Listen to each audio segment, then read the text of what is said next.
This video demonstrates how to use ESquare Studio to enable RL78 logic and event link controller function to add slave selection to the slave receive mode of a serial array unit's 3-wire serial I/O and achieve 4-wire SPI communication. There are 3 videos, and this video shows part 3, add user code and run the project. This is the modification items. Define buffer size. Implement the initialization and start receiving process in main function. Define the macros LED1 and LED-on. In the receive end callback function, turn on LED1. Build the project. Project is built successfully. Connect the board to computer via E2 emulator Lite.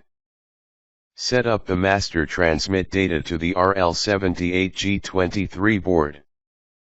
This setup is only for data receive processing.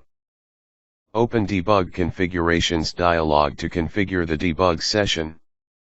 On the left panel, select ELCL Demo Hardware Debug. On the right panel, check all information of the debug configuration. For this project, keep all information as default. Click Debug to start the debug session. On the board, observe that LED1 is turned on, indicating that CSI00 reception is completed.